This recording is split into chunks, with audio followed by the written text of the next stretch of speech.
Welcome back दोस्तों, आप सभी का एक बार फिर से स्वागत है आपके अपने चैनल एम में स्पेस के ऊपर। यहाँ पर मैं आप लोगों के लिए बिल्कुल एकदम न्यू सब्जेक्ट लेकर आ गया हूँ, that is measurement and metrology. अब मेजरमेंट एंड मेट्रोलॉजी सब्जेक्ट का एक शॉर्ट फॉर्म नाम भी है, डैट इज एम। तो आप लोग कंफ्यूज मत होना, मेजरमेंट एंड मेट्रोलॉजी सब्जेक्ट को ही बुलाया जाता है एम।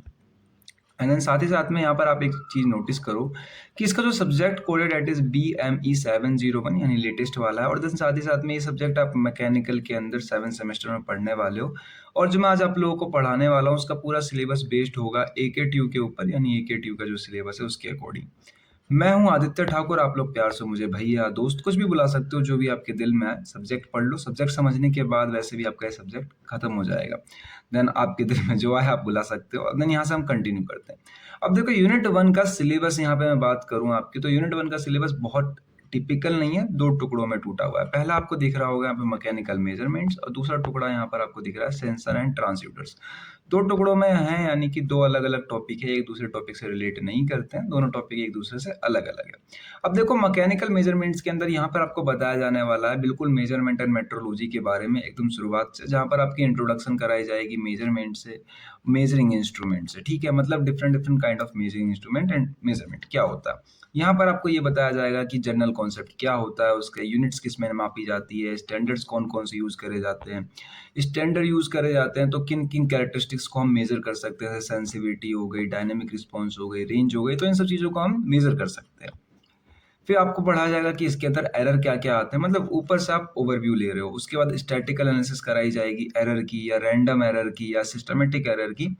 उसके बाद आप पढ़ोगे कि कैलिब्रेशन क्या होता है, कैलिब्रेशन को ठीक कैसे करते हैं, डायनेमिक और ज्योमेट्रिकल टॉलरेंस क्या होता है। देन नेक्स्ट आपका सेकंड टॉपिक शुरू हो जाएगा। सेकंड टॉपिक जो है आपका वो बेस्ड होने वाला है आपका सेम ट्रांसड्यूसर्स के ऊपर, ट्रांसड्यूसर्स और सेंसर्स के ऊपर। इन दोनों के आप टाइप्स पढ़ोगे, ठीक है, और दोनों की कैरेक्टरिस्टिक्स पढ़ोगे। बस इस यूनिट 1 के अंदर इतना ही है, इसके अलावा कोई टॉपिक नहीं रह गया। जो मैं टॉपिक इस यूनिट 1 के अंदर कवर किए हैं वन शॉट के अंदर, वो मैंने सारे यहाँ पे लिख रखे हैं। अगर आप चाहो तो वीडियो पॉज करके देख सकते हो, बाद बाकी मैं एक एक करके यहाँ पर आपको सारे पढ़ाने वाला हूँ, तो आप रहने भी दे सकते हो। अब देखो इंट्रोडक्शन टू मेट्रोलॉजी। अब देखो आपको पूरे सब्जेक्ट का अगर नाम अगर आपने थोड़ी देर पहले ढंग से पढ़ा होगा तो मेजरमेंट एंड मेट्रोलॉजी, ये दो वर्ड से मिलके बना हुआ आपका सब्जेक्ट है। बट यहाँ पे ध्यान रखना, हम जब भी बात कर रहे होंगे मेजरमेंट की या मेट्रोलॉजी की, हम कहीं ना कहीं एक दूसरे के बारे में ही बात कर रहे होंगे, यानी मेजरमेंट ही मेट्रोलॉजी है और मेट्रोलॉजी ही मेजरमेंट है। कैसे, मैं बताता हूँ, समझना। अब देखो मेट्रोलॉजी जो है ना, देखना, मेट्रोलॉजी एक ऐसा वर्ड है जो कि हमने ड्राइव किया है, लिया है ग्रीक वर्ड से। ठीक है, ग्रीक के किसी वर्ड से हमने ये वाला वर्ड लिया है। इसका एक्चुअल में दो मतलब होता है, मतलब दो वर्ड में तोड़ के दो अलग अलग डिफरेंट डिफरेंट मतलब निकलते हैं। पहला आता है मेट्रो, दूसरा आता है लॉजी। ठीक है, ध्यान रखना, मेट्रोलॉजी, इसको दो वर्डों में तोड़ा गया। अब देखो मेट्रो का मतलब होता है मेजरमेंट, किसी चीज को मेजर करना। अब आप जिन बच्चों को नहीं पता, जिन बिल्कुल भी आइडिया नहीं है कि व्हाट इज मेजरमेंट, तो मैं बताता हूँ। जैसे आपने कभी स्केल लिया होगा, स्केल के ऊपर सेंटीमीटर, मीटर, ऐसे करके कुछ लाइनें उखेरी गई होती है। तो उस सेंटीमीटर के हिसाब से अगर आप कोई दूसरी चीज मेजर करने जा रहे हो तो आपको उसकी लेंथ पता चल जाएगी, अननोन लेंथ पता चल जाएगी, तो डेट इज मेजरमेंट। ठीक है, सिंपल मेजरमेंट है। इस मेजरमेंट में यूज होने वाले जितने भी साइंस को हम लॉजी कहते हैं। ठीक है, तो मेट्रोलॉजी का मतलब क्या हो गया कि मेजर करने के लिए जो भी साइंस यूज करी जा रही है, डेट इज मेट्रोलॉजी। तो अगर आप आइडिया लगा पा रहे हो कि हम जहां पर भी कोई साइंस पढ़ रहे होंगे मेजरमेंट करने का, वहां पे मेजरमेंट ऑटोमेटिकली पढ़ रहे होंगे, और जहां पे मेजरमेंट पढ़ रहे होंगे वहां पे मेट्रोलॉजी अपने आप हो रही होगी। क्यों? क्योंकि आप वहां पे पूरा प्रोसेस कंप्लीट कर रहे हो, किसी एक ऑब्जेक्ट को मेजर करके उसमें लगाए गए साइंस को हम मेट्रोलॉजी कहते हैं। अब आपको ये स्टेटमेंट और अच्छे तरीके से क्लियर कर देगी कि देखो मेट्रोलॉजी एक तरीके की एक साइंस होती है जो कि प्रिसिशन मेजरमेंट करती है। प्रिसिशन का मतलब होता है यहाँ पे सटीक, मतलब एकदम एक्यूरेट मेजरमेंट करने के साइंस को हम मेट्रोलॉजी कहते हैं। ठीक है, अब देखो इंट्रोडक्शन टू मेजरमेंट, आपने मेट्रोलॉजी तो बहुत अच्छे तरीके से पढ़ लिया। Next topic is our going to be introduction to measurement, कि मेजरमेंट क्या होता है। अब देखो मेजरमेंट समझने से पहले आप थोड़ा सा ऐसा समझो कि अभी थोड़ी देर पहले आपको बताया कि किसी भी एक सामान को, जैसे मान लो ऑब्जेक्ट नंबर ए है ये, ऑब्जेक्ट नंबर बी है ये, ठीक है, इसको और इसको दोनों के बीच में अगर आपने कंपेयर करा दिया, ध्यान रखना कंपेयर, मैं लिख देता हूं यहाँ पे, कंपेयर करा दिया, यानी ऑब्जेक्ट ए को आपने ऑब्जेक्ट बी से कंपेयर करा दिया, तो दैट इज मेजरमेंट। बट खाली ध्यान रखना कि ऑब्जेक्ट ए जो है ये नोन होना चाहिए और बी अननोन होना चाहिए। मतलब दोनों में से कोई एक वैल्यू तो आपकी नोन होनी चाहिए, या तो ये हो ना तो ये हो, ठीक है। मतलब दोनों में से कोई भी नोन होगी तो आप दूसरे से कंपेयर कराओगे तो डेट इज मेजरमेंट। अब कैसे मैं बताता हूँ, जैसे आपने घर के अंदर बहुत बार जब आप कुकर में चावल चढ़ाते हो तो उसमें आप चावल पहले से रख लेते हो, एंड देन एक गिलास आती है छोटी सी, उस गिलास के हिसाब से मेजर करके इसके अंदर पानी डाल रहे होते हो। तो एक छोटा सा एग्जांपल हो गया आपके घर के अंदर। या दूसरा एग्जांपल लोगे इंडस्ट्री लेवल पे, तो आपने वर्नियर कैलिपर देखा होगा।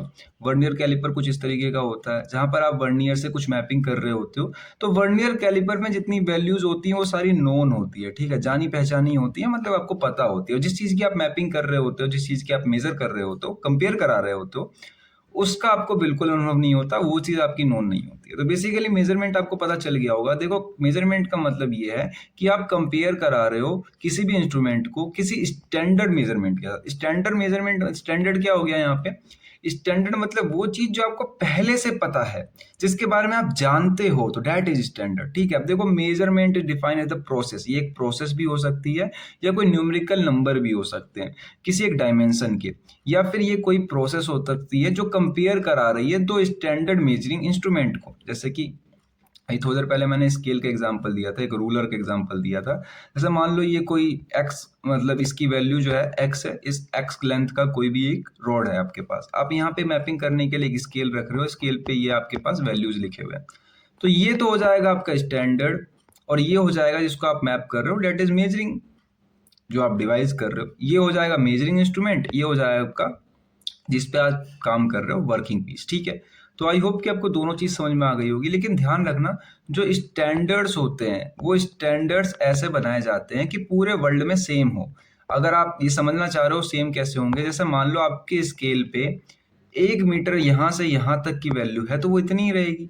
मान लो आप 1 किलो चीनी अगर मार्केट में खरीदने जा रहे हो, तो उस चीनी की जो वेट है वो 1 किलो यहाँ भी है। अगर आप उसको यूएसए में या किसी भी वर्ल्ड के किसी भी कोने में जाके खरीद रहे हो, तो वो 1 किलो का वैल्यू उतना ही रहने वाला है, मतलब ज्यादा घटेगा बढ़ेगा नहीं। तो डेट्स इट, मैं ये कहना चाह रहा हूँ कि स्टैंडर्ड की वैल्यू हमेशा हम सारे जगह पे सेम रखते हैं, ठीक है, ताकि कंफ्यूजन ना हो। वरना हर देश, हर कंट्री, हर स्टेट अपनी वैल्यू अलग बना लेगा। अब देखो मेट्रोलॉजी आपने पढ़ लिया, मेजरमेंट आपने पढ़ लिया। अब देखो मेट्रोलॉजी को कन्वे करने के दो तरीके होते हैं। पहला आता है लीगल मेट्रोलॉजी, आप लीगली तरीके से कर रहे हो। दूसरा आता है डायनेमिक मेट्रोलॉजी, मतलब इसके टाइप्स दो होते हैं, कन्वे करने के रास्ते दो होते हैं। अब लीगल मेट्रोलॉजी वो नहीं है कि अगर आप लीगल टैक्स भर रहे हो और मेजरमेंट कर रहे हो तो डेट इज लीगल मेट्रोलॉजी, ये वो नहीं है। लीगल मेट्रोलॉजी वो मेट्रोलॉजी जो आप देख के कर रहे हो, मतलब जिसके अंदर आपको यूनिट्स मिल रहे हैं। देखो मेथड है कोई आपके पास, या कोई मेजरिंग इंस्ट्रूमेंट है। जैसे वर्नियर कैलिपर का एग्जांपल लिया था, वो लीगल मेट्रोलॉजी के अंदर आता है। मतलब जिसके अंदर आपको आंकड़े दिख रहे हैं और आपको पता चल रहा है कि इस ऑब्जेक्ट की लेंथ इतनी है या इसकी हाइट इतनी है, तो डेट्स इट, आपकी लीगल मेट्रोलॉजी। जैसे एक्टिविटीज में आप बता सकते हैं कंट्रोलिंग मेजरिंग इंस्ट्रूमेंट, इसको दो तरीके से हम लीगल मेट्रोलॉजी की एक्टिविटीज को कंट्रोल कर सकते हैं। दूसरा, टेस्टिंग करते रहो अपने प्रोटोटाइप का कि कोई सामान आपका खराब तो नहीं हो गया है, और मेजरिंग इंस्ट्रूमेंट को कंट्रोल करके इजिली आप मैपिंग कर सकते हो। दूसरी आती है आपकी यहाँ पे डायनेमिक मेट्रोलॉजी, ठीक है। डायनेमिक मेट्रोलॉजी ऐसी मेट्रोलॉजी होती है जिसके अंदर आप कोई आंकड़ों के साथ फेरबदल नहीं कर रहे हो, आप कोई लिखित में डाटा नहीं ला रहे हो अपने पास एक डाटा आ रहा है। ऐसे मान लो कोई इंजन आपका चल रहा है तो उसके अंदर वाइब्रेशंस हो रही हैं, ठीक है। आप वाइब्रेशन चेक कर रहे हो कि टी टाइम T1 पे उसके अंदर इतनी वाइब्रेशन है और टाइम T2 पे कितनी हो गई। तो बेसिकली यहाँ पे आप वाइब्रेशन चेक कर रहे हो, कोई भी ऐसा सामान चेक कर रहे हो जो टाइम के रिस्पेक्ट में चेंज हो रहा है, ठीक है। जैसे कि देखो, dynamic metrology means measuring accuracy और moving in a changing system in real time. किसी एक टाइम के हिसाब से आपने एक्यूरेसी चेक करी है, मतलब सामान तो आपका अभी भी ओके है, पहले भी ओके था, बस खाली आप उसकी एक्यूरेसी चेक करो। जैसे वर्नियर कैलिपर हो गया, वर्नियर कैलिपर को अगर आप चेक करोगे तो वो आएगा डायनेमिक मेट्रोलॉजी के अंदर। लेकिन अगर आप वर्नियर कैलिपर से किसी ऑब्जेक्ट को चेक करोगे तो वो आएगा आपका लीगल मेट्रोलॉजी के अंदर, ठीक है। आई होप कि दोनों चीज समझ में आ गई होगी। अब देखो यहाँ पे कुछ मेथड्स होते हैं मेजरमेंट करने के, डिफरेंट डिफरेंट काइंड ऑफ। देखो डायरेक्ट मेथड जो आप करते आ रहे हो, स्केल से किसी दूसरे ऑब्जेक्ट को जो है डायरेक्टली मेजर कर लिया आपने, ठीक है। इनडायरेक्ट मेथड है उसके अलावा यहाँ पे एंगल मेथड है, कंपैरेटिव मेथड है, एब्सोल्यूट और फंडामेंटल मेथड है। देखो मेथड लिखने को कभी कभार एक 2 में 2 मार्क्स के अंदर आ जाता है, बाद बाकी टॉपिक बहुत बड़ा है। ट्रांसफॉर्म ट्रांसपोजिशन मेथड है। तो बेसिकली मैं चाह नहीं रहा हूँ इतने बड़े-बड़े टॉपिक आपको पढ़ाना। अगर आप मुझे कमेंट करके बताते हो कि इन टॉपिक्स को भी पढ़ा देना है, तो मैं पढ़ा दूंगा डेडिकेटेड वीडियो बना के इनके ऊपर। तो आप लोग कमेंट करके बता देना। ये टॉपिक्स उतने इंपॉर्टेंट नहीं है और रिपीटेटिव भी नहीं है, कभी पूछे नहीं गए एक बार भी। तो मैंने ऊपर ऊपर से ओवरव्यू लिया। डिफ्लेक्शन मेथड है, कम्प्लीमेंट्री मेथड है, कंटेक्ट मेथड है। कंटेक्ट मेथड मतलब आपने कोई मेटल 1 को मेटल 2 के साथ में कंटेक्ट करके मेजर किया है, तो बेसिकली कंटेक्ट मेथड है। या दूसरा आता है कंटेक्ट लेस मेथड, मतलब आपने बिना कंटेक्ट किए ही, जैसे कुछ एंगल वाले होते हैं, ये आपने यहाँ पे रखा, एक लाइट बीम ऐसे पास हो रही है, वो टकरा के रिफ्लेक्ट हो रही है, तो बेसिकली उससे आप ये जान सकते हो। इससे पहले भी आपने पढ़ा होगा, जैसे कि एक लाइट बीम ऐसे रिफ्लेक्ट हो रही है, वो किसी बॉडी से जाके टकरा रही है और ऐसे टकरा जा रही है, तो बीच का एंगल आपको बता देगा कि ये जो बॉडी है ये इंक्लाइंड है या स्ट्रेट 90 डिग्री पर है। अगर लाइट बिल्कुल सीधी आ गई तो बिल्कुल 90 डिग्री पे है। तो इस तरीके से कंटेक्ट लेस मेथड भी होते हैं, जहां पे आप बीम की हेल्प से, लेजर लाइट की हेल्प से चेक कर सकते हो। अब next is going to be our super important question, that is generalize management system. देखो लॉन्ग क्वेश्चन है, ये काफी बड़ा भी है, मतलब बड़े से मेरा मतलब काफी पन्ने लग जाएंगे आपको इसको समझने में। 3 से 4 पन्ने का क्वेश्चन है और काफी बार रिपीटेटिव पूछा भी गया, तो मैं कह रहा हूँ इंपॉर्टेंट भी है। अब देखो जनरलाइज मैनेजमेंट सिस्टम का मतलब यह है कि ऐसा मान लो आपके पास कोई एक ऑब्जेक्ट आ गया, ऑब्जेक्ट ए, तो ऑब्जेक्ट ए को आप किस तरीके से मेजर करना शुरू करते हो और कैसे मेजर करना बंद करते हो, मतलब मेजर कर लेते हो। तो बेसिकली ये सारा सिनेरियो आपका जनरलाइज मैनेजमेंट सिस्टम रहेगा कि आप किस तरीके से किसी ऑब्जेक्ट को मेजर कर रहे हो, बस खाली यही बताना है आपको। तो देखो जनरलाइज मैनेजमेंट सिस्टम एक ऐसा होता है जो एग्जिस्ट करता है, provide information about a physical value, किसी एक सामान की, जिसमें सम वेरिएबल्स बीइंग मेजर्ड, जिसमें हमने कुछ वैल्यूज क्या किए, मेजर किए, उनकी एक फिजिकल वैल्यू हमें दे देगा। मतलब बेसिकली एक पूरा रोड मैप जब आप किसी एक सामान को मेजर कर रहे हो। अब देखो मेजरर वेरिएबल जिसको आप मेजर कर रहे हो उसको सेंसर के हेल्प से आपने मेजर कर लिया। जैसे जो भी चीज आप मेजर कर रहे हो, सेंसर लगा रखे हैं, उसने मेजर कर लिया। सेंसर ने डाटा कन्वर्ट कर दिया आपका एक कन्वर्जन एलिमेंट लगा के वेरिएबल्स में। उन वेरिएबल्स ने सिग्नल प्रोसेसिंग करी और सिग्नल प्रोसेसिंग के कारण क्या हो गया, उनकी फ्रीक्वेंसी बढ़ गई और बड़ी दूर तक आपने ट्रेवल करवा लिया उनसे आउटपुट मेजरमेंट। उसके बाद यहाँ पे सिग्नल ने ट्रांसमिशन कर लिया, रिसीव कर लिया, यहाँ पे फिर सिग्नल प्रोसेसिंग हुई और सिग्नल प्रोसेसिंग होने के बाद उन डाटा को कन्वर्ट कर दिया गया विजिबल करने में, मतलब आप रिकॉर्ड कर सकते हो, आंखों से देख सकते हो। तो यहाँ पर मोटा मोटी अगर आप देख रहे हो तो कोई भी सामान जो आपको मेजर करना है, तो उस मेजरिंग सामान को यहाँ पर रखो, सेंसर मेजर करेगा, उसको डाटा को कन्वर्ट करेगा, डाटा को कन्वर्ट करने के बाद उसके बंडल्स और पोर्टल्स बनेंगे, उसको दूसरी जगह भेज दिया जाएगा और भेजने के बाद वो जो सामान है वो आपका मेजरमेंट रिमोट पॉइंट से आप उसको कन्वर्ट कर सकते हो और एज वेल एज उसको देखने लायक आप बना सकते हो। इसको डिस्प्ले रिकॉर्डिंग कर लो या आप देख लो। अगर एग्जांपल समझना है आपको कि कोई एग्जांपल बता दो अच्छा सा इसका, तो यहाँ पर मैं बता रहा हूँ, जैसे मान लो आपको किसी फोन है आपके पास, मान लो ये आपके पास एक फोन है, इस फोन की आपको ब्राइटनेस मेजर करनी है कि कितनी इसकी ब्राइटनेस है। तो बेसिकली आपने कोई सेंसर लगाया है इसके ऊपर, सेंसर इसको मेजर कर रहा है और मेजर करने के बाद वो डाटा कन्वर्ट कर दे रहा है आपका सिग्नल के अंदर। सिग्नल से कन्वर्ट करने के बाद इसके वायर से होते हुए वो आपको डिजिटल बोर्ड के पास आके दिख रहा है कि ये आपको बता रहा है कि 3000 निट्स की ब्राइटनेस है इस फोन के अंदर या इस फोन के डिस्प्ले पे, या उससे कम है या उससे ज़्यादा है।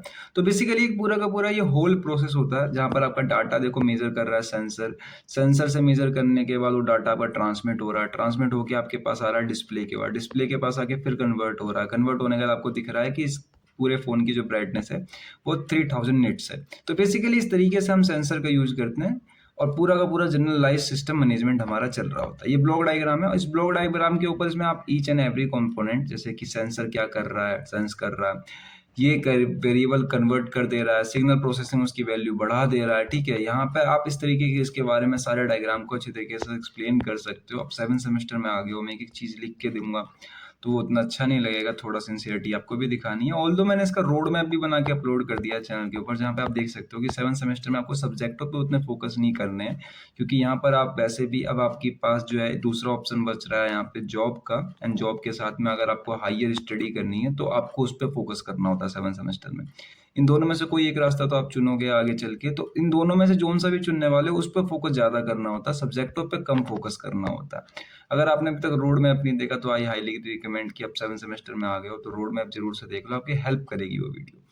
अब देखो यहाँ पे कुछ फिजिकल क्वांटिटी है जिसको हम स्टैंडर्ड यूनिट्स के अंदर मेजर करते हैं। कभी कभार 2 मार्क्स के अंदर पूछ लिया जाता है रैंडम, जैसे लेंथ को मीटर में, मास को किलोग्राम में, टाइम को सेकंड में, टेम्परेचर को डिग्री में, करंट को एम्पियर में, मैटर को मोल में। ठीक है, तो ये फिजिकल क्वांटिटी को स्टैंडर्ड यूनिट में हम कन्वर्ट करते हैं। आई होप कि आपको बहुत सारे पता होंगे, लेकिन ये कुछ बता दिया मैंने ताकि आपको आइडिया रहे अगर एग्जाम के अंदर कुछ इस टाइप के क्वेश्चंस आते हैं तो उन क्वेश्चन के अंदर लिखना क्या है, तो ऐसे कुछ इस तरीके से लिखना होगा आपको एक टेबल बना के। और next topic is our going to be standard. अब देखो स्टैंडर्ड मैंने आपको पहले ही बताया था, स्टैंडर्ड एक ऐसी वैल्यू, ऐसा ऑब्जेक्ट, ऐसा सामान जिसकी हमारे सारा सब कुछ पता हो हमारा, ठीक है, और पूरे वर्ल्ड के अंदर एक जैसा हो। बहुत सिंपल लैंग्वेज में बता रहा हूँ। देखो स्टैंडर्ड टर्म जो है ना, बेसिकली वो डिनोट करता है universal acceptance specification for device components. ठीक है, ध्यान रखना, यूनिवर्सली एक्सेप्टेड मतलब पूरे दुनिया में एक्सेप्ट करी गई एक जैसा समान स्पेसिफिकेशन। ठीक है, मतलब कोई भी एक ऐसी वैल्यू जो डिवाइस कंपोनेंट की हो सकती है, प्रोसेस की हो सकती है, कोई कंपोनेंट हो सकती है या प्रोसेस हो सकती है,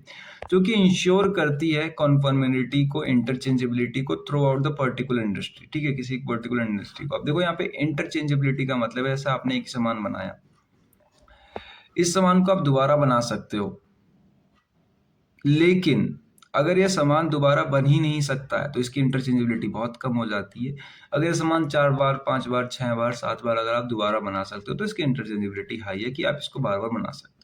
कॉन्फॉर्मेलिटी का मतलब होता है कि आपने इसको एक बार ऐसा बनाया, दोबारा फिर ये इसको सेम टू सेम बना रहे हो, तो ये 4 साल चल रहा है तो ये भी 4 साल, मतलब 4 साल चलना चाहिए। तो बेसिकली ये कॉन्फॉर्मेलिटी।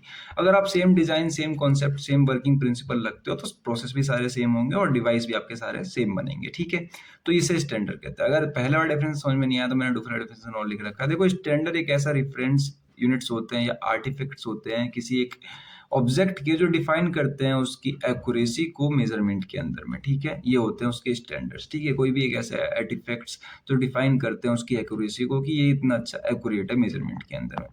अब देखो विदाउट स्टैंडर्ड जो मेजरमेंट होते हैं ना, वो सारे के सारे अलग अलग जगह पे अलग अलग बनेंगे, इसके कारण वो रिलायबिलिटी खो देते हैं। रिलायबिलिटी का मतलब जैसे मैं समझाता हूँ आपको, जैसे मान लो आपके पास कोई एक नट है, ठीक है, ये नट हो गया आपका, और आपके पास एक स्क्रू है जिसके ऊपर थ्रेड कटी हुई है। एक थोड़ा टेक्निकल एग्जांपल हो जाएगा बट समझने की कोशिश करना।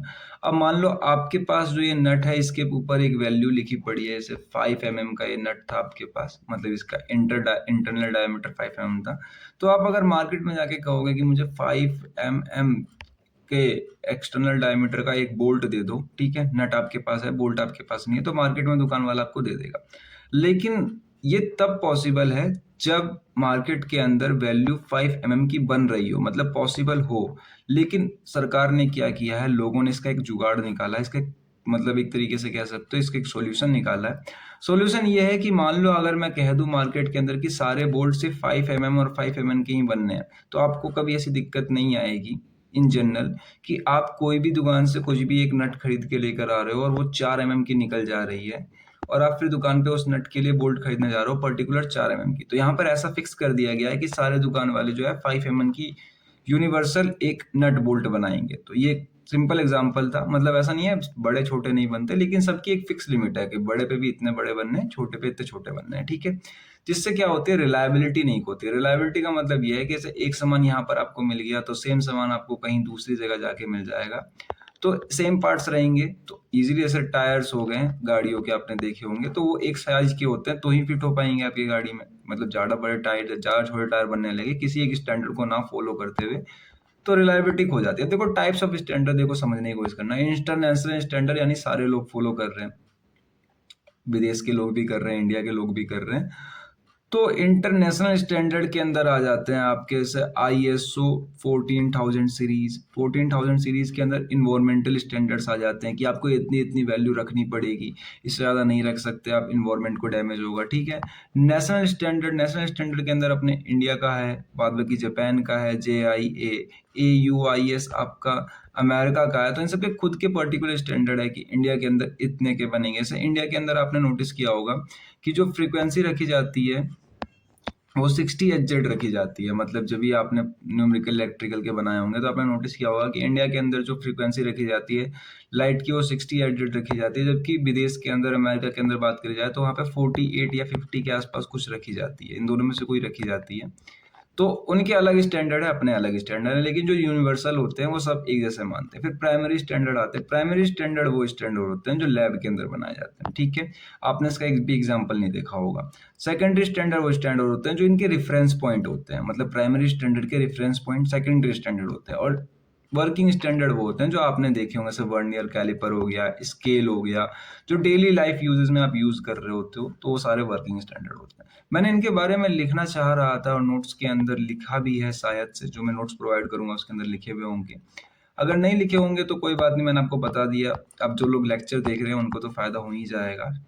अब देखो, next is going to be measurement, कि अपन लोग मेजरमेंट क्यों करते हैं। आप लोगों के दिमाग में आइडिया आया होगा कि मेजरमेंट क्यों करते हैं। मेजरमेंट का मेन प्रोसेस यही होता है कि आपको डिटरमाइन करना होता है आपके ट्रू डायमेंशन आपके पार्ट के, यानी आपको सही आइडिया होगा तो आप सही सामान बनाओगे। लेकिन अगर आप मेजरमेंट नहीं करते हो तो क्या होगा, आपका सामान खराब हो जाएगा। लेकिन यहाँ पे एक पॉइंट ये निकल कर आता है कि आप कितनी भी अच्छी मेजरमेंट कर लो, उसके अंदर हमेशा कुछ ना कुछ एरर हमेशा रहेगी, ठीक है। कोई भी ऐसा सामान नहीं है जो परमानेंट परफेक्ट अच्छा बन जाएगा।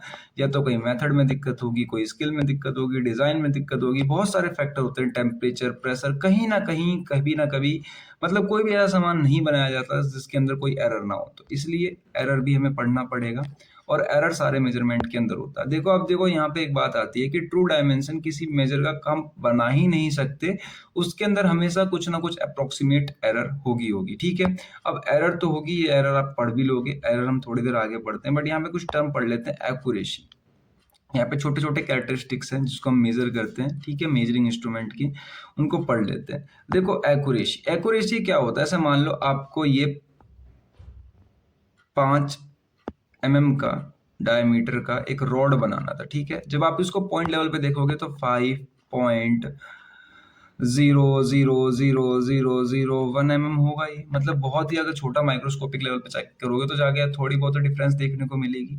लेकिन आपको बनाना एक्यूरेट कितने का था, 5 mm का बनाना था, तो डिफरेंस कितना निकला, 0.00001। तो ये डिफरेंस निकला, यानी ये आपकी ट्रू वैल्यू थी, ठीक है, ध्यान रखना। और ये मेजर्ड वैल्यू आई है जो आपने मेजर करी है।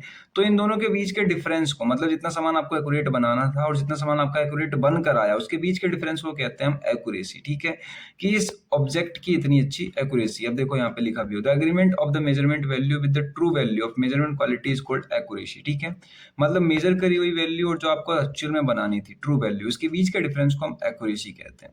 Difference between the measured value and the true value error of measurement, ठीक है। अगर आप मेजर्ड वैल्यू और ट्रू वैल्यू के बीच में ऐसा कर लो, ऐसे measured value minus of true value, तो जो निकल कर आएगी वो आएगी आपकी एरर। एरर की स्टेटमेंट भी यहाँ से मिल गई आपको, कि जो आपको बनानी थी और जो बनकर आई है उसके बीच में जो डिफरेंस आया, डेट इज एरर।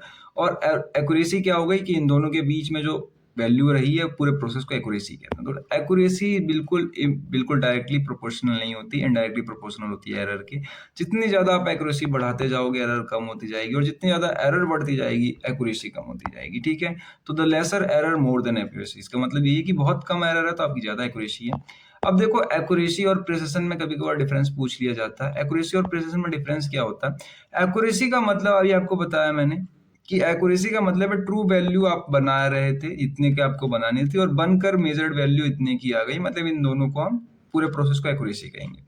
लेकिन प्रिसिशन का मतलब क्या होता है, कि मान लो आपने कोई एलिमेंट बनाया है, उस एलिमेंट को अब आप बार बार मेजर कर रहे हो, ठीक है, मेजर्ड वैल्यू बार बार कर रहे हो, तो बार बार मेजर करने पर, डिफरेंट डिफरेंट प्रोसेस से मेजर करने पे उसकी सेम वैल्यू आ रही है कि नहीं आ रही है, उसकी प्रिसिशन कितनी है, उसकी सटीकता कितनी है, मतलब उसकी लेंथ सच में उतनी कितनी है। एक बार आपने इस प्रोसेस से चेक किया, दूसरी बार दूसरे से चेक किया, तीसरी बार तीसरे से चेक किया, तो एक मेजर्ड वैल्यू आपकी इर्द गिर्द आनी चाहिए। जैसे 5 mm की थी तो 5 mm के इर्द गिर्द ही घूमेगी वैल्यू, बार बार आप चेक करोगे अलग अलग प्रोसेस, तो डेट इज प्रिसिशन। अब मैंने बहुत अच्छी तरीके से समझाया, देखो।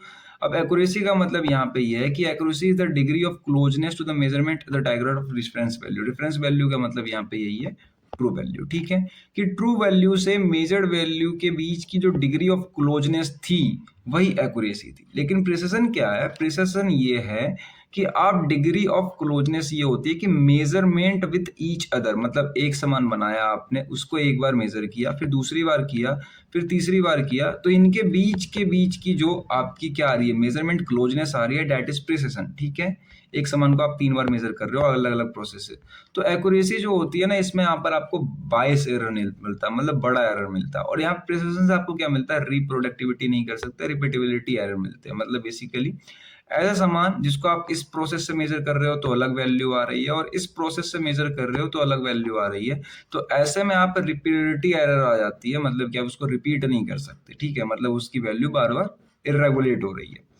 Next is going to be accuracy, जो होता है ना वो मेजर करता है नियर द ट्रू वैल्यू। आपको पता है, क्योंकि ट्रू वैल्यू के बिल्कुल जस्ट पास होगा, लेकिन प्रिसिशन जरूरी नहीं है ट्रू वैल्यू के पास हो। ठीक है, ये कंसिस्टेंट रिजल्ट देगा आपको रिपीटेटिव मेजरमेंट का, यानी कि एक जैसा मेजरमेंट आपको बार बार दे सकता है, लेकिन जरूरी नहीं है कि ट्रू वैल्यू के पास हो। ग्राफ से समझते हैं।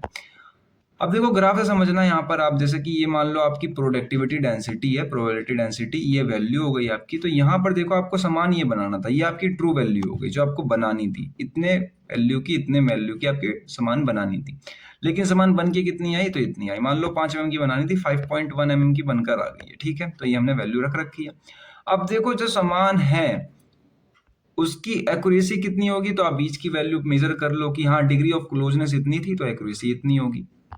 लेकिन अगर आप इसको ही बार बार मेजर करते रहोगे कि जो सामान बनकर आया उसको बार बार डिफरेंट डिफरेंट काइंड से मेजर कर रहे हो, तो डेट इज प्रिसिशन। और अगर आप ट्रू वैल्यू से मेजर्ड वैल्यू की डिस्टेंस मतलब क्लोजनेस को चेक कर रहे हो, तो that is accuracy. I hope कि दोनों डायग्राम में दोनों कॉन्सेप्ट आपको समझ में आ गए होंगे। देन हम आगे चलते हैं। अब देखो यहाँ पे मैंने लिख भी रखा है कि अगर आपकी वैल्यू की हाई प्रिसिशन होती है तो लो एक्यूरेसी लो हो सकती है। लेकिन देखो यहाँ पे आप साफ साफ देख सकते हो कि प्रिसिशन तो एकदम सटीक है, रिपीटेटिव वैल्यू बार बार, लेकिन एक्यूरेसी कितनी है, दूर है काफी। तो काफी दूर है, दैट मींस लो एक्यूरेसी है। तो जरूरी नहीं है कि प्रिसिशन हाई होगा, सटीकता हाई होगी तो एक्यूरेसी अच्छी होगी। मतलब उल्टा भी नहीं हो सकता कि एक्यूरेसी अच्छी है तो प्रिसिशन भी हाई होगी, दोनों अलग अलग चीजें हैं। ठीक है, अब देखो फैक्टर अफेक्शन ऑफ एक्यूरेसी, यहाँ पे 5 एलिमेंट अफेक्ट करते हैं।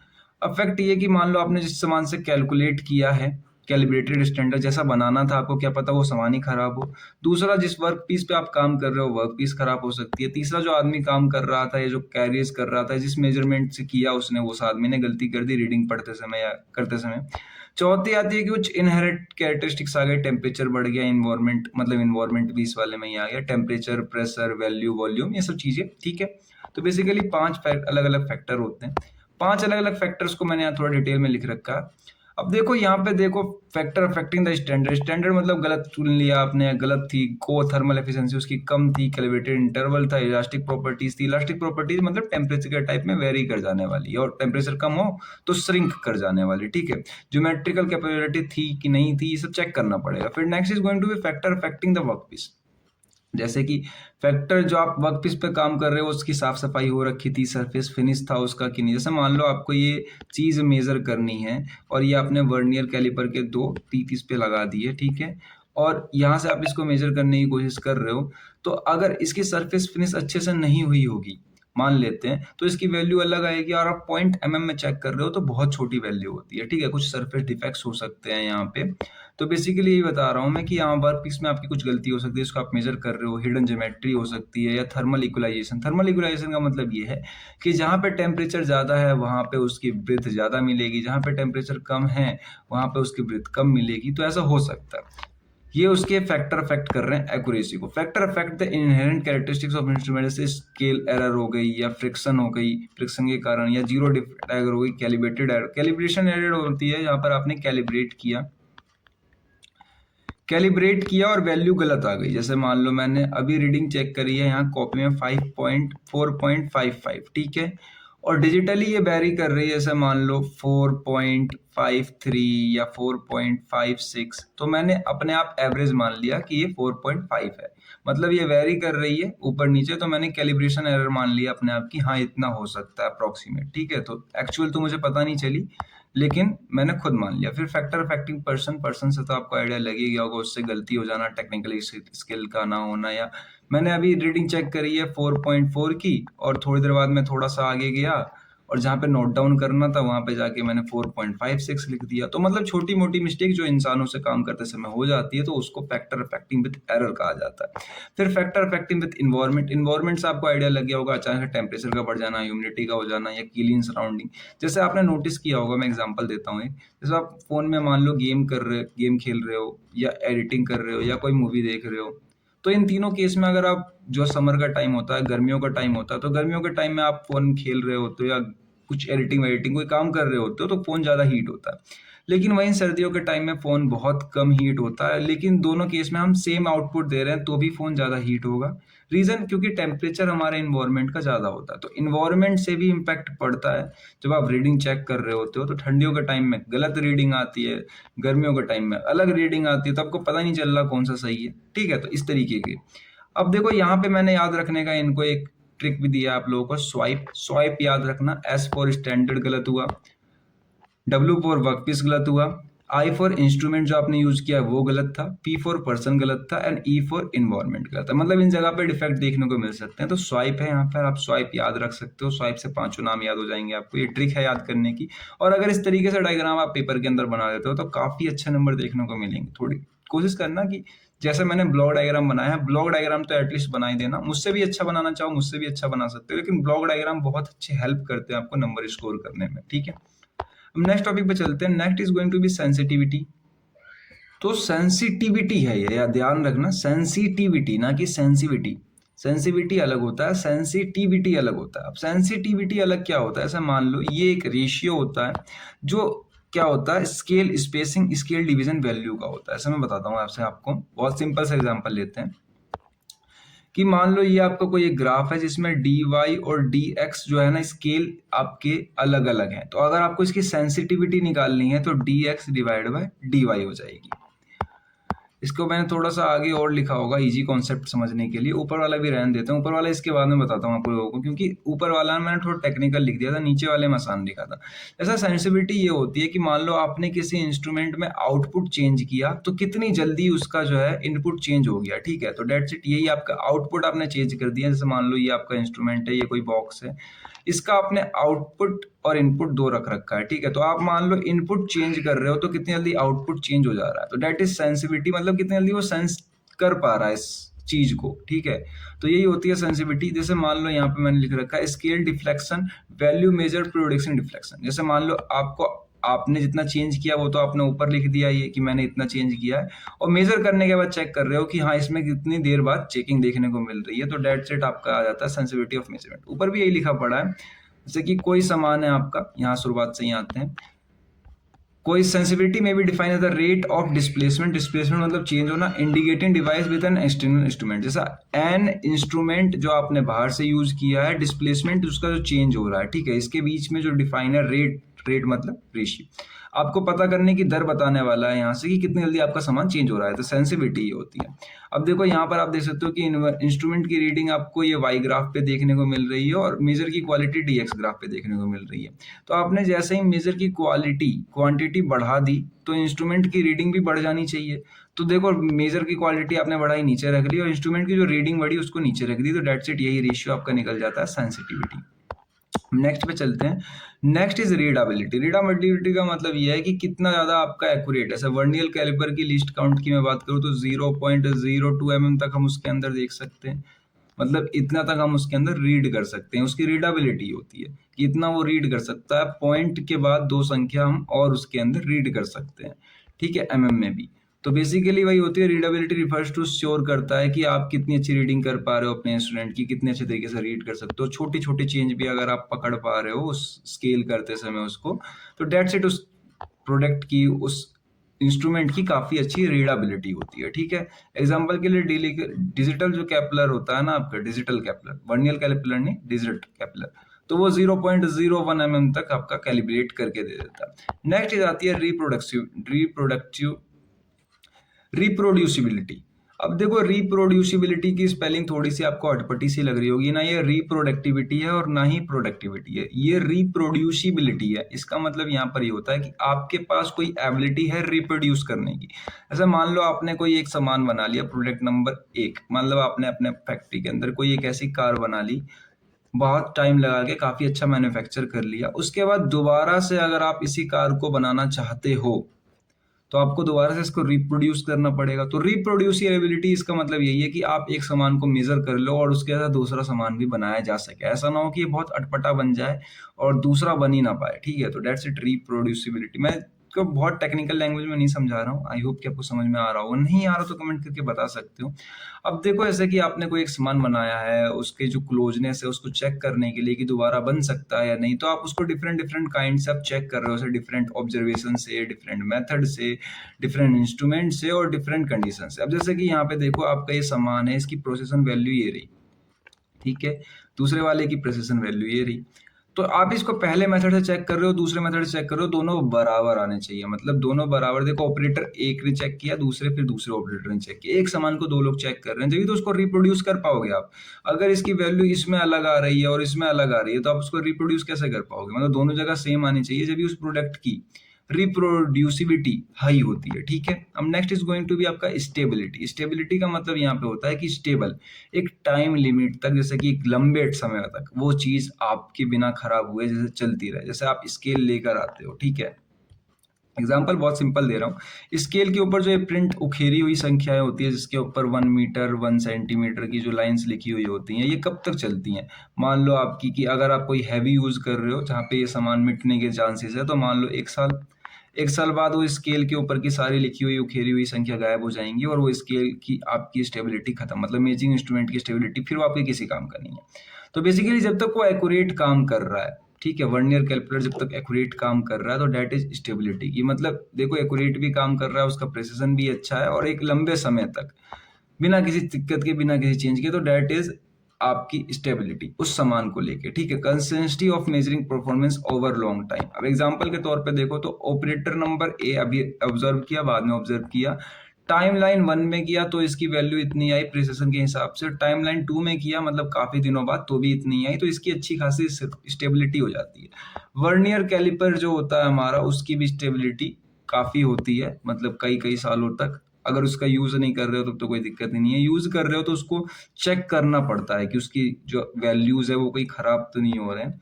अब next is going to be range. Range आपको आइडिया होगा, ऐसे मान लो मैं सिंपल एग्जांपल दूं, जैसे मान लो कि आपका स्केल जो होता है वो 0 सेंटीमीटर से आपके 15 सेंटीमीटर तक मेजर कर सकता है। उसके ज़्यादा के लिए, मतलब ज़्यादा बड़ा अगर चीज़ आपको मेजर करना है, तो दूसरा स्केल लेना पड़ेगा।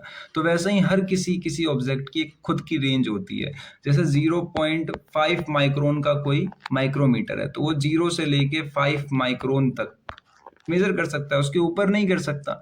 तो बेसिकली इस तरीके की आपको मैं कॉन्सेप्ट बता रहा हूँ कि जिसके अंदर देखो, range in the minimum act maximum value of quantity, जो कि मेजर कर सकता है इजीली। जैसे टेम्परेचर की स्केल की बात करूँ, तो थर्मामीटर आप बचपन में बुखार होता तो आपको लगा दिया जाता था, तो उसके अंदर 0 डिग्री सेल्सियस से लेके 100 डिग्री सेल्सियस तक आपको मेजर करके दे सकता है वो। वैसे 0 डिग्री सेल्सियस नहीं देता है वो कभी भी, मान लो, बट 100 के ऊपर नहीं देता है, क्योंकि 100 के ऊपर वैल्यूज गलत होने लगती हैं। तो ये उसकी एक लिमिट है। तो ऐसे में बता रहा हूँ कि लिमिट जो होती है, इन सबको रेंज कहते हैं, मैक्सिमम टू मिनिमम। तो इसके एग्जांपल है थर्मोमीटर मार्क टू 10 डिग्री। देखो, 10 डिग्री सेल्सियस से 110 डिग्री सेल्सियस तक वो अच्छी वैल्यू दे देता है। 120 पे उसकी मेजरिंग वैल्यू जो होती है डिफरेंट आने लगती है। Next is going to be dynamic response. Dynamic response का मतलब ये है, आपने थोड़ी देर पहले यहाँ पे सेंसिटिविटी पढ़ा होगा कि सेंसिटिविटी मतलब है कि नहीं। से आपने कोई मशीन से आउटपुट ले रहे हो, ठीक है, इंस्ट्रूमेंट से, और उसके इनपुट को चेंज कर दिया, तो आउटपुट भी चेंज हो जाएगा, तो डेट इज सेंसिटिविटी। लेकिन इसके बीच में जो लगा हुआ टाइम है, ठीक है, लगा हुआ टाइम है, डेट इज टाइम आपका, तो वो डायनेमिक रिस्पॉन्स होगा। जैसे कि मान लो आपने इनपुट चेंज किया 2, आउटपुट भी चेंज हो गया 4, लेकिन टाइम मान लो 2 सेकेंड का लग गया, तो जो सेकेंड आया आपका निकल के, डेट इज डायनेमिक रिस्पॉन्स, कि इतने टाइम में वो रिस्पॉन्स चेंज हुआ है, ठीक है? अब देखो यहाँ पे ऐसे कि dynamic response is the behaviour of measuring instrument with measurement time varying quantity, ठीक है? टाइम वेरिंग क्वांटिटी में हम इसका मेजर करते हैं। जब क्या करते हैं, चेंज करते हैं, तो यहाँ पर आपकी टाइम के हिसाब से चेंजिंग हो रही होती है। ये दिखाता है कि कितनी जल्दी कितनी एक्यूरेटली आपका इंस्ट्रूमेंट चेंज कर गया आपके इनपुट से आउटपुट तक में, ठीक है। अब यहाँ पे सिंपल सा एग्जांपल लोगे तो एक oscillating tracking fast charging voltage signal होता है जो दिखाता है कि उसकी डायनेमिक रिस्पॉन्स कितनी है, ठीक है। या दूसरा लो, जैसे आप बाइक चलाते होगे, आपने कभी सुना होगा, तो एक्सीलेटर में जब आप एक्सीलेट करते हो तो नीचे जो इंजन है वो कितना टाइम ले रहा है उस एक्सीलेटर की पावर को एक्सीलेट करके अपनी इंजन को मतलब तेज मूव कराने में, तो ये डायनेमिक रिस्पॉन्स टाइम हो जाएगी। मतलब आपने एक्सीलेट किया, कुछ मिली सेकेंड बाद आपकी गाड़ी तेज हो गई, तो बेसिकली ये डायनामिक रिस्पॉन्स हो जाएगा आपका। अब next is going to be calibration. Calibration का मतलब बहुत ही आसान है। अब कैलिब्रेशन टॉपिक भी इंपॉर्टेंट है। कैलिब्रेशन वैसे आपको 5 ही यूनिट में देखने को मिलेगा, तो आप इससे बच के नहीं भाग सकते। ये बहुत ही इंपॉर्टेंट टॉपिक है, अभी पढ़ लो तो ज़्यादा अच्छा रहेगा, मन लगा के पढ़ना। अब देखो कैलिब्रेशन क्या है। कैलिब्रेशन बेसिकली एक ऐसी मेथड है जब आप किसी सामान को दूसरे सामान से कंपेयर कर रहे हो, तो वो हो गया आपका स्टैंडर्ड। लेकिन कैलिब्रेशन भी वही है, अब आप उसको सुधार दोगे, ठीक है, बस खाली आप उसको सुधार और दोगे, तो डेट इज कैलिब्रेशन।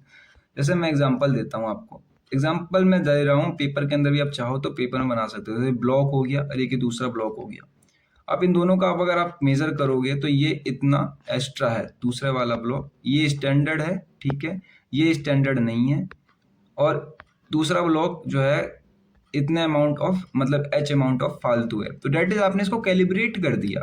लेकिन कैलिब्रेट करने का मतलब ये नहीं है कि आपने मैपिंग करके रख लिया बस खाली, ठीक है, मतलब इतना ये फालतू हो रहा है, आप इसको अब ठीक कर दोगे, ठीक है, ठीक कर दोगे, इसके अंदर जो एरर है उस एरर को रिमूव कर दोगे तो ये ठीक हो जाएगा और ये कैलिब्रेटेड हो जाएगा।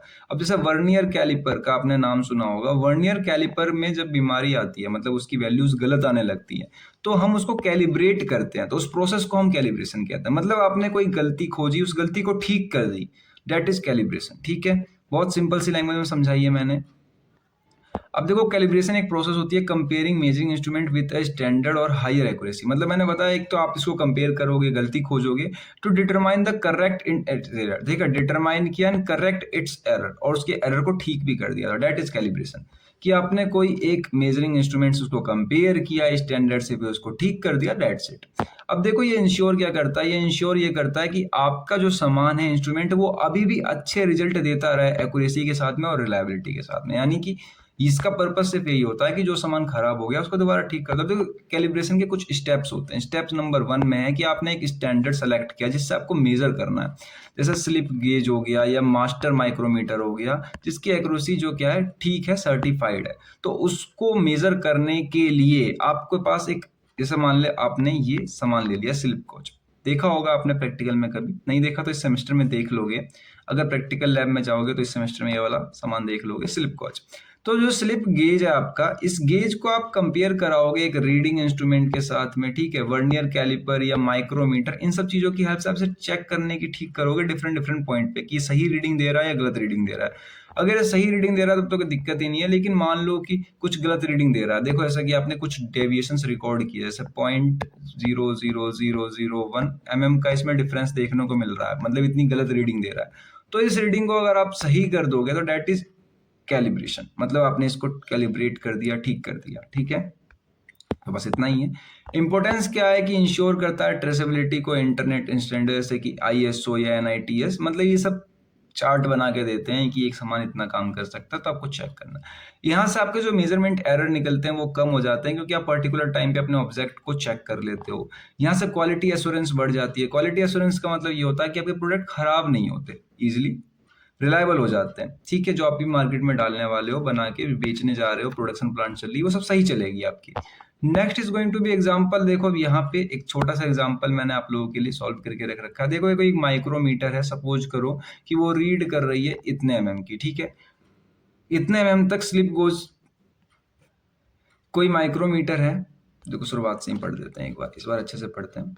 कोई एक माइक्रोमीटर है, माइक्रोमीटर जो है रीड कर रही है 25 mm को, लेकिन स्लिप गेज जो है ना, मतलब ये आप उसका रेफरेंस लेकर आए हो स्लिप गेज को, उसी ब्लॉक को 5.10 mm रीड कर रहा है। या तो ये गलत है या तो ये गलत है, ठीक है। इट हैज प्लस इतने का मतलब आपको एरर दे रहा है, तो मतलब स्लिप गोज गलत है। यहाँ क्वेश्चन में लिख रखा है कि ये आपका गलत है इतना, ठीक है, इतना गलत है।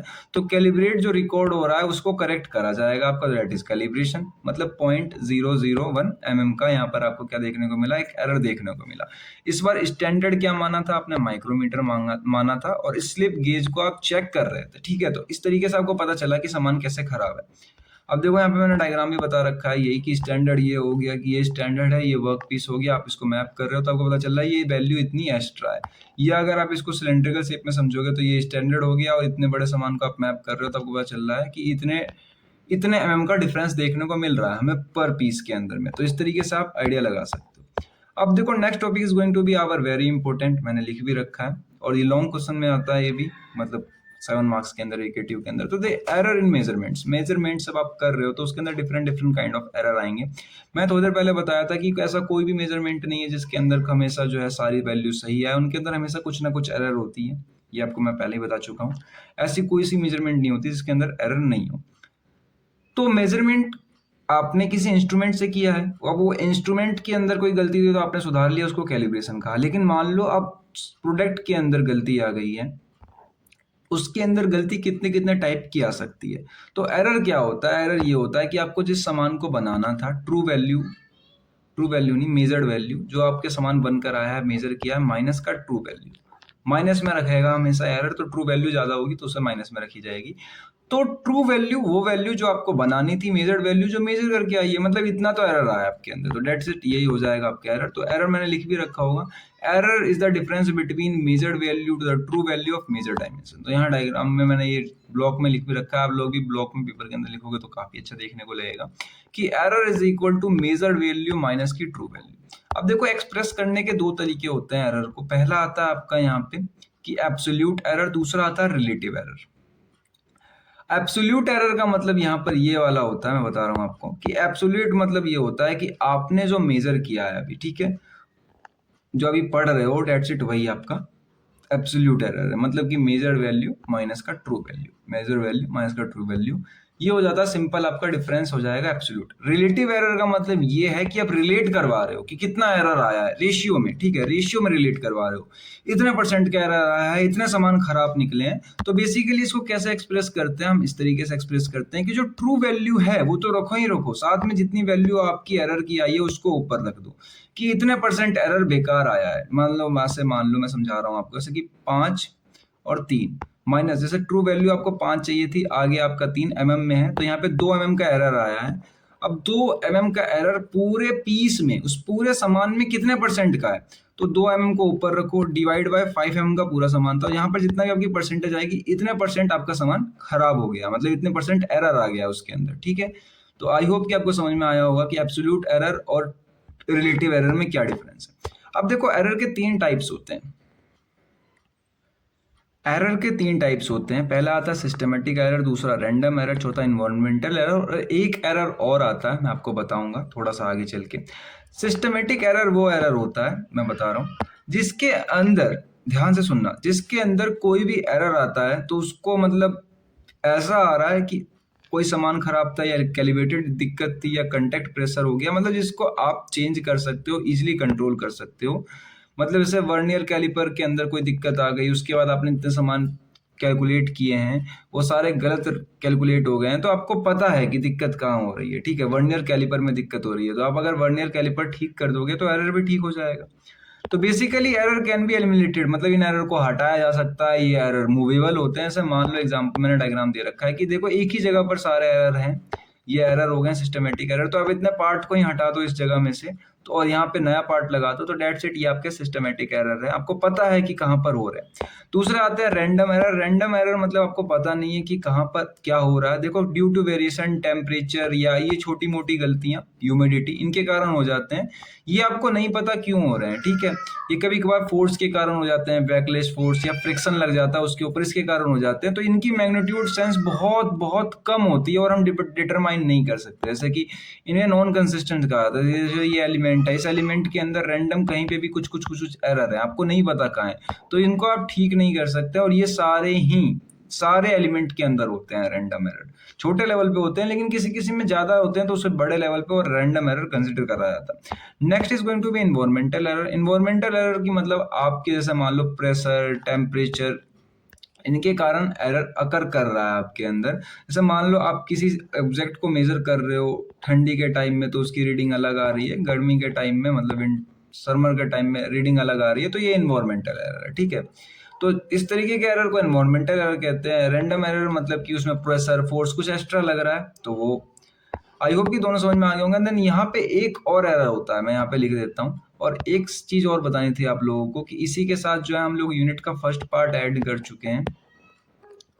फर्स्ट पार्ट जो है हमने एंड कर दिया। लाइक टारगेट मैंने देखो 10 का रखा है और यहाँ पे इस तरीके से आप जो कंटेंट ये पढ़ रहे हो यूट्यूब के ऊपर, मैं इतनी मेहनत कर रहा हूँ, देखो गले से पसीना भी टपक रहा है, काफी देर से पंखा भी बंद कर रखा है, तो बहुत मेहनत लगती है नोट्स बनाने में, लेक्चर रिकॉर्ड करने में। यूट्यूब पे आप फ्री में पढ़ रहे हो, क्योंकि अगर और जगह देखोगे तो ये सब्जेक्ट आपको पेड देखने को मिलेगा। तो मैंने लाइक टारगेट सिर्फ 10 का रखा है। 10 लाइक जैसे ही आप लोग कर देते हो तो मैं यहाँ पे इसका नेक्स्ट पार्ट बना के अपलोड कर दूंगा। और लाइक ऐसा नहीं है कि सिर्फ 10 ही है, अगर 10 से ज़्यादा भी हो रहे हैं तो आप लोग लाइक कर देना, क्योंकि बहुत ज़्यादा मेहनत लगी है। मैं वीडियो के इतने एंड में इसलिए कह रहा हूँ क्योंकि आप जेन्युइन आप पढ़ने वाले बच्चे हो, आपसे क्या ही छुपाना। अब आप लोग बहुत सीनियर भी बन चुके हो, फाइनल ईयर में आ गए हो, तो यहाँ पर हाँ बहुत मेहनत लगती है। आपकी एक लाइक काफ़ी मोटिवेट भी कर देगी और मेरी मेहनत भी सफल हो जाएगी। एज वेल एज यहाँ पर मेरा एक टॉपिक रह गया था, मैंने आपको बतानी, एक होता है ग्रॉस एरर, ये रह गया था, नोट्स में नहीं है।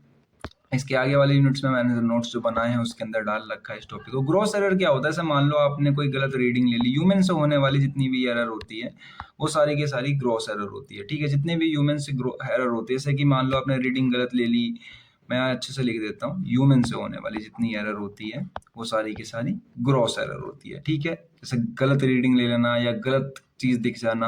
गलत चीज दिख जाने से मान लो स्केल में माइक्रोमीटर में आप मैपिंग कर रहे हो और आपको रिफ्लेक्शन ऑफ बीम गलत पड़ रहा है, तो आपने गलत रीडिंग ही देख दी है, मतलब आपको रीडिंग ही गलत दिख गई, तो रिफ्लेक्शन के कारण, जिसके कारण आपने गलत रीडिंग लिख दी, मतलब आपने रीडिंग सही लिखी है लेकिन रीडिंग देखी ही गलत है, तो इस तरीके के एरर को कहते हैं हम ग्रॉस एरर। ठीक है, नेक्स्ट चीज चलते हैं। Next is our going to be, देखो नेक्स्ट टॉपिक पे हमारा आ चुका है सेंसर पे। सेंसर और ट्रांसड्यूसर दो टॉपिक रह रहे हैं हमारे, उसके बाद देन ये पूरी यूनिट कंप्लीट हो जाएगी और ये मेजरमेंट की पहली यूनिट आपकी पूरी कंप्लीट हो जाएगी। थोड़ा ध्यान रखना आप लोग जनरलाइज मैनेजमेंट सिस्टम पे, क्योंकि काफी इंपॉर्टेंट क्वेश्चन है वो। और दूसरा एरर्स पे, एरर्स के टाइप्स हो गए, और इस तीसरा इस पे रखना सेंसर ट्रांसड्यूसर पे, क्योंकि कितने बार ये भी पूछा गया। अब देखो सेंसर एक ऐसी डिवाइड होती है जो सेंस करता है फिजिकल क्वांटिटी, जैसे कि temperature, pressure, displacement, light, viscosity, या आप कह सकते हो फोर्स। तो ये सब ये सेंस करता है अलग अलग डिफरेंट, जो हम मेजर नहीं कर सकते अपने आंखों से, अपने सामानों से, मतलब अपने जितने भी हमारे पास क्या होते हैं डिवाइसेस होते हैं, उन डिवाइसेस से हम इनको मेजर करवाते हैं। ठीक है, हम खुद नहीं मेजर कर सकते, तो कितनी प्रेशर लग रही है आपको क्या पता। तो बेसिकली इस तरीके से आप मेजर कर सकते हो इन सेंसर की हेल्प से, जो कन्वर्ट कर देंगे क्या मेजरेबल सिग्नल इलेक्ट्रिकल में, इलेक्ट्रिकल के बाद आप उसके अंदर आउटपुट देख सकते हो। बहुत सिंपल डायग्राम है इसका, कि इसको कुछ फिजिकल क्वांटिटी दी, उसने इनपुट लिया, इनपुट ने सेंसर के पास गया, सेंसर ने चेंज कर दिया, आउटपुट में आया, आउटपुट में इलेक्ट्रिकल सिग्नल आया, वोल्टेज आया, करंट आया, आपने चेक कर लिया, तो बेसिकली आपको पता चल गया कि कितनी फ्रिक्वेंसी है, कितना क्या है, सब कुछ आपने देख लिया। तो इसको कहते हैं हम सेंसर। अब देखो पर्पस क्या होता है सेंसर का मेट्रोलॉजी में, बेसिकली यही होता है कि आपके जो सामान है उसको अच्छे तरीके से मेजरमेंट करना फाइनल स्टेज के लिए, ताकि दिक्कत ना आए और अच्छे तरीके से आप उसको डिस्प्ले कर सको या रिकॉर्ड कर सको। अब देखो ट्रांसड्यूसर, सेंसर और एक्चुएटर्स में क्या डिफरेंस होता है। सेंसर्स वो होते हैं जो सिर्फ डिटेक्ट करते हैं, ध्यान रखना, सिर्फ और सिर्फ डिटेक्ट कर रहे हैं फिजिकल क्वांटिटी को। ट्रांसड्यूसर क्या हो रहे हैं, उन उस डिटेक्ट करे पड़े सामान को कन्वर्ट कर दे रहे हैं दूसरे में। ठीक है, किसी भी दूसरे में, convert all form of energy another, मतलब एक से दूसरे में कन्वर्ट करना शुरू कर दिया ट्रांसड्यूसर ने।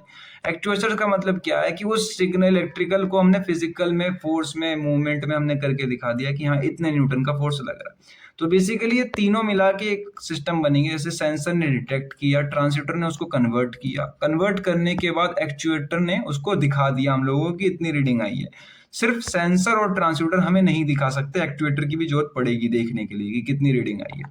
अब देखो वर्किंग प्रिंसिपल क्या होता है इसका, बेसिकली कुछ नहीं होता, चेंज इन रेजिस्टेंस, इंडक्टेंस, या तो हम रेजिस्टेंस में चेंज करके चेक कर रहे होंगे, इंडक्टेंस में या कैपेसिटेंस में, और आरटीडी, थर्मिस्टर, थर्मोकपल, ठीक है, ये सब पाइजो इलेक्ट्रिक, ये सब फोटोडायोड, ये सब आप रिमेनिंग यूनिट्स जो आगे 2 3 4 5 है इनके अंदर अच्छे से पढ़ने वाले हो। एलवीडीटी, ठीक है, लीनियर वेरिएबल डिस्प्लेसमेंट ट्रांसफॉर्मर, तो ये काफी अच्छे इंपॉर्टेंट टॉपिक है 7 मार्क्स के लिए।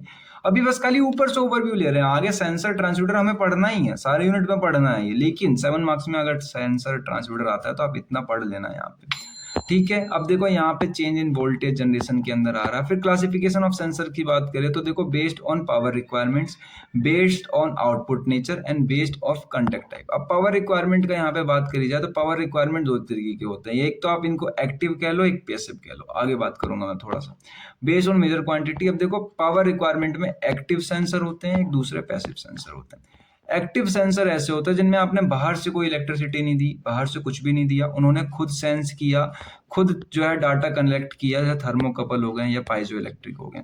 पैसिव सेंसर वो सेंसर होते हैं जिनको आप एक्सटर्नल पावर दे रहे हो, इलेक्ट्रिसिटी दे रहे हो या फोर्स दे रहे हो या टॉर्क दे रहे हो, उसके बाद वो आपका सामान दे रहे हैं, आरटीडी, स्ट्रेन गेज या एलवीडीटी या पोटेंटियोमीटर, तो ये सब आपकी बाहर से इलेक्ट्रिसिटी कंज्यूम कर रहे हैं। Next is going to be आपका based on power requirement. Power requirement दो तरीके के हो गए, एक्टिव सेंसर, पैसिव सेंसर, जो भी आपने ऊपर पढ़ा उसका ब्लॉक डायग्राम है, तो ब्लॉक डायग्राम पेपर के अंदर बना सकते हो, इसलिए मैंने बना दिया था। दूसरा आउटपुट नेचर, आउटपुट नेचर है कि एनालॉग सेंसर है, एनालॉग दे रहा है आपको कंटिन्यूअस रुक रुक के, ठीक है, या फिर डिजिटल सेंसर है कि डिजिटल वैल्यू दे रहा है आपको, ठीक है। तो बेसिकली दो पार्ट्स ये हो गए। Next is going to be based on contact type, या तो आप उसको कंटेक्ट टाइप सेंसर कह लो कि कंटेक्ट करके सेंस कर रहा है, जैसे कि मैकेनिकल लिमिट्स के अंदर स्विच पोटेंटियोमीटर होता है, या फिर नॉन कंटेक्ट होता है, जैसे कि इसके अंदर आपके आता है इंफ्रारेड सेंसर यूनिट नंबर 5 के अंदर है, अल्ट्रासोनिक सेंसर यूनिट नंबर 5 के अंदर है, तो इस तरीके के सेंसर आते हैं।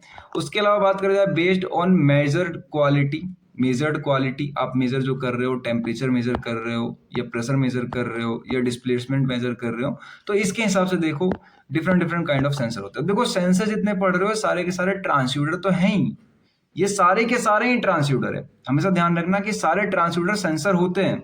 जितने सेंसर हैं वो ट्रांसड्यूसर नहीं हो सकते, लेकिन सारे ट्रांसड्यूसर सेंसर होते हैं, ठीक है, ध्यान रखना। तो जितना भी आप सेंसर पढ़ रहे हो सारे के सारे ट्रांसड्यूसर में जगह पे भी लिख सकते हो, ऐसा कुछ नहीं है कि वहां पे नहीं लिख सकते, वो भी सेम होते हैं, ये भी सेम होते हैं, दोनों चीज सेम ही है। फोर सेंसर है जिसके अंदर आप स्ट्रेन गेज यूनिट नंबर 4 के अंदर पढ़ने वाले हो, लोड सेल भी पढ़ोगे, वहां पे कॉमन लगा लेना यहाँ पे, ठीक है, दो चीजें हैं। फ्लो सेंसर के अंदर वेंचुरीमीटर है, जो आप फ्लूइड मैकेनिक्स के अंदर अच्छे तरीके से पढ़ कर आए होगे, या फिर फ्लो मीटर है, ओरिफिक मीटर है, तो ये सब आप पढ़ कर आए हो। अब देखो based on principle of operations की डिफरेंट काइंड के ऑपरेशंस होते हैं, तो बेसिकली वही होता है resistance, capacitor, inductance, piezo electric, optical, ये अभी आपने 4-5 इसके प्रिंसिपल और ऑब्जेक्टिव भी देखे थे, ठीक है। अब देखो इंपोर्टेंस सेंसर्स के कुछ एग्जांपल है जो मेट्रोलॉजी में आपके बार बार काम आएंगे, इनको थोड़ा ध्यान रखना, जैसे LVDT, linear variable differential transformer, ये किसको मेजर करता है, तो डिस्प्लेसमेंट को मेजर करता है। दूसरा आरटीडी, रेजिस्टेंस टेम्परेचर डिटेक्टर, वैसे अगर आप अभी ध्यान नहीं करते हो तो unit number 2, unit number 3, unit number 4, unit number 5 के अंदर सिर्फ इन्हीं को पढ़ना है आपको, और कुछ और नहीं पढ़ना, जो मैं बता रहा हूँ सिर्फ इन्हीं को पढ़ोगे, बार बार पढ़ोगे तो रिवाइज होता रहेगा। ऐसा नहीं है कि अभी याद करना, आप उस समय भी याद कर सकते हो। फिर थर्मोकपल हो गया, थर्मोकपल के बाद स्ट्रेन गेज है, ऑप्टिकल इंटोंडर है, ठीक है, जिसके अंदर आप एंगुलर वेलोसिटी या पोजीशन चेक कर सकते हो 90 डिग्री पे है या नहीं है। Next is going to be आपका, देखो यहाँ पे मैंने एक चार्ट बना रखा है, चार्ट आप समझ लो कि ये इंपॉर्टेंट सेंसर है आपके, RTD, LVDT, strain gauge, thermocouple, optical encoder, ठीक है, ऑप्टिकल डिकोडर भी होता है। तो बेसिकली इस तरीके से आप भी एक चार्ट बना सकते हो, मैं समझाना चाह रहा हूँ, ठीक है। Next is going to be sensor characteristics, तो बेसिकली स्टैटिक होता है, एक डायनेमिक होता है, दोनों होते क्या, देखो समझ लो।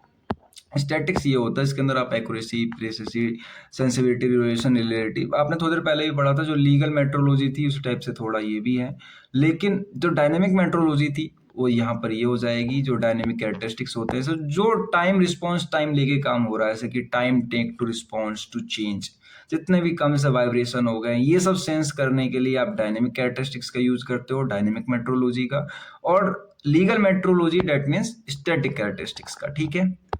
अब एप्लीकेशन कहाँ है, तो इंडस्ट्री में है, क्वालिटी इंस्पेक्शन में, सबसे ज्यादा तो क्वालिटी इंस्पेक्शन में होता है इसका, ऑटोमेटिव में है, मेडिकल में भी हो जाता है, अब हो रहा है, ठीक है, पहले नहीं होता था। Next is going to be transducer. Transducer का काम मतलब क्या होता है कि मान लो आपके सामान को सेंस तो कर लिया गया, आप सेंस करे पर सामान को आपको कन्वर्ट करना, लेकिन ट्रांसड्यूसर सेंस करेगा, समझना। ट्रांसड्यूसर जो है ना वो सेंस करेगा। देखो, transducer is a device that convert one form energy into another one in measuring system is usually convert physical quality measure into electrical signal can be measure display और recorded. ठीक है, अब देखो थर्मोकपल हो गया। Thermocouple एक sensor भी है, एक ट्रांसड्यूसर भी है और एक एक्चुएटर भी है। तीनों चीज हो जाती है, ये तीनों हैं। Convert heat energy into voltage energy. Microphone के अंदर आप साउंड वेव्स को इलेक्ट्रिकल सिग्नल में कन्वर्ट कर रहे हो, तो ये ट्रांसड्यूसर है। ठीक है, ये एक ट्रांसड्यूसर है। वर्किंग प्रिंसिपल क्या है? बेसिकली सेम है, सब कुछ सेम रहेगा। जैसे रजिस्टिव चेंज करके, कैपेसिटिव चेंज करके, इंडक्शन चेंज करके, वोल्टेज जनरेशन या ऑप्टिकल वेरिएशन करके, घटा के या बढ़ा के। अब देखो यहाँ पे देखो कि एक सेंसर क्या कर रहा है, एलिमेंट को सेंस कर रहा है, इनपुट। ट्रांसड्यूसर क्या कर रहा है, उसको कन्वर्ट करके आउटपुट दे दे रहा है। तो इस होल प्रोसेस को हम क्या कहते हैं? इस होल प्रोसेस को कहते हैं हम एक पूरा का पूरा कंप्लीट एग्जाम्पल किसी ट्रांसड्यूसर का या सेंसर का। ठीक है, इसमें दोनों अलग अलग पॉइंट है, सेंसर अलग है, ट्रांसड्यूसर है। देखो इनपुट क्या ले रहा है, हीट, लाइट, स्ट्रेस। आउटपुट क्या मिल रहा है, फोर्स डिस्प्लेसमेंट। या फिर देखो यहाँ पे एक बेसिक ट्रांसड्यूसर क्या है कि उसके अंदर सेंसर तो पहले से ही लगा हुआ है, उसने सेंस किया तभी तो कन्वर्ट करेगा।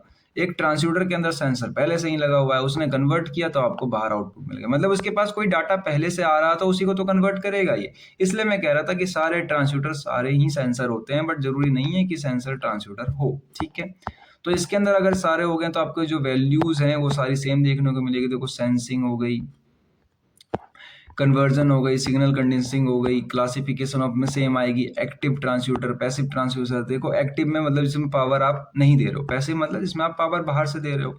आउटपुट में एनालॉग आ गया, डिजिटल आ गया, टेम्परेचर, प्रेशर, डिस्प्लेसमेंट, ये बेस्ड ऑन मेजर क्वालिटी। ठीक है, मतलब सारा कुछ सेम है। आप एक पढ़ चुके हो अच्छे तरीके से, नहीं समझ में आया वीडियो रिवाइंड करके पढ़ लो और अच्छे से पढ़ लेना, क्योंकि एक पढ़ोगे दूसरा सेम है। सारे ट्रांसड्यूसर सारे ही सेंसर होते हैं। ठीक है, एलवीडीटी एग्जांपल है, स्क्रीन गोज है, थर्मोकपल है। ठीक है, फोटोडायोड है। और यहाँ पे सेम कैरेक्टरिस्टिक्स है। यहाँ पे सारी एप्लीकेशन कहाँ कहाँ, रोबोटिक्स में है, क्वालिटी इंस्पेक्शन में, इंडस्ट्रियल ऑटोमेशन में है, मेडिकल में, एरोस्पेस में।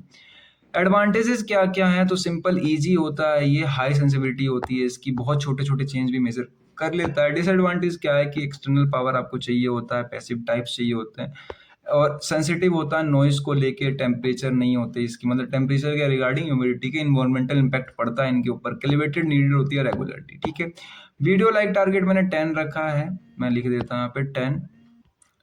आप लोग बस खाली 10 लाइक का टारगेट कंप्लीट करवा दो, मैं नेक्स्ट यूनिट बना के अपलोड कर दूंगा। देन साथ ही साथ में इसके साथ आपकी यूनिट नंबर 1 यहाँ पे कंप्लीट खत्म होती है एमएम सब्जेक्ट की।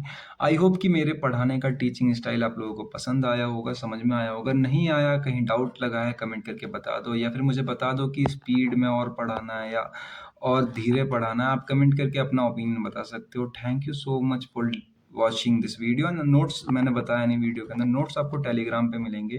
टेलीग्राम की लिंक वीडियो के डिस्क्रिप्शन में जाके विजिट कर लेना। Thank you so much.